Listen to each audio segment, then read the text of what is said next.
مسجد نبوی کا صحن تھا اور ایک شخص کونے میں بیٹھ کے دعا مانگ رہا ہے. ذرا اس کے دعا کے لفظ سنیے. اللہم انی اسألک بانک انت اللہ. اے اللہ میں تجھ سے اس لیے مانگتا ہوں کہ تو میرا اللہ جو ہے. ذرا غور کیجیے. میرے والد گرامی فرماتے تھے کہ بیٹا باپ سے کہے کہ ابا جی میں آپ سے اس لیے مانگ رہا ہوں کہ آپ میرے ابو جو ہیں، تو باپ کو اپنا وجود بیچ کے بھی دینا پڑا تو اس کی ڈیمانڈ پوری کرے گا. جو اس نے لفظ ہی ایسا کہہ دیا کہ ابو میں آپ سے اس لیے مانگ رہا ہوں کہ آپ میرے ابو جو ہیں، تو میں نے آپ سے ہی مانگنا ہے. تو بندہ کیا کہہ رہا ہے؟ اللہم انی اسألک بانک انت اللہ. اللہ میں تجھ سے اس لیے مانگ رہا ہوں کہ تو میرا اللہ جو ہے. لا الہ الا انت، تیرے علاوہ کوئی ہے بھی تو نہیں.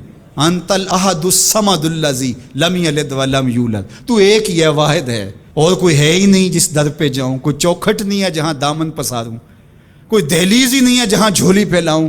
تو بے نیاز ہے، اور تجھے نہ کسی نے جنم دیا اور نہ تو نے کسی کو جنم دیا. مالک میں تیرے حضور دعا کر رہا ہوں. یہ وہ دعا کر رہا تھا کہ میرے حضور نے سن لی. تو ایک صحابی کو فرمایا کہ یہ جو دعا کر رہا اب جو مانگے گا اللہ عطا کرے گا. اس نے مانگا ہی اس ڈھب سے ہے، اس ڈھب سے ہے. ایک دعا اور سن لیجئے جو سیدنا علی المرتضیٰ رضی اللہ تعالی عنہ رب سے مانگتے ہیں.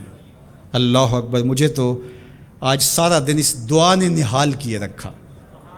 یہ دعا مانگتے ہیں تو عجیب کیفیت ہوتی ہے. یا سریع الرضا اغفر لمن لا یملک الا الدعاء. اے جلدی راضی ہو جانے والے، چھیتی مان جانے والے، اغفر لمن لا یملک الا الدعاء. اسے معاف کر دے جس کے پاس دعا کے علاوہ سہارا ہی کوئی نہیں، جس کے پاس دعا کے علاوہ کچھ ہے ہی نہیں جو پیش کر سکے. التجا ہی کر سکتا ہے، ترلا ہی کر سکتا ہے، منت ہی کر سکتا ہے. منتوں اور ترلوں کے علاوہ جس کے پاس کچھ نہیں ہے، اے جلدی مان جانے والے اس کی مغفرت کر دے، اس کو بخش دے. اللہ اکبر. تو وہ کریم ہے، وہ کہتا ہے میرے در پہ آؤ تو صحیح، کوئی جھولی پھیلاؤ تو صحیح. ہم تو مائل بکرم ہیں، کوئی سائل ہی نہیں. راہ دکھلائیں کسے رہ رو منزل ہی نہیں. کوئی آئے تو صحیح، جھولی پھیلائے تو صحیح، کوئی طلب تو کرے. دنیا والوں سے مانگیں تو ناراض ہوتے ہیں، اللہ سے نہ مانگیں تو ناراض ہوتا ہے. اللہ کہتا ہے مجھ سے نہ مانگو گے تو پھر کس در پہ جاؤ گے؟ قل ما یعبؤ بکم ربی لولا دعاؤکم. اگر تم نہیں مانگو گے تو پھر وہ بھی پرواہ نہیں کرے گا. تم مانگتے رہو گے، جھولی پھیلاتے رہو گے، وہ اپنی رحمتیں تمہارے دامن میں ڈالتا رہے گا. اس کے خزانوں میں کوئی کمی نہیں آتی. ہر بندے کو اس کی ڈیمانڈ کے مطابق، چاہت کے مطابق، طلب کے مطابق، آرزو اور تمنا کے مطابق دے دے.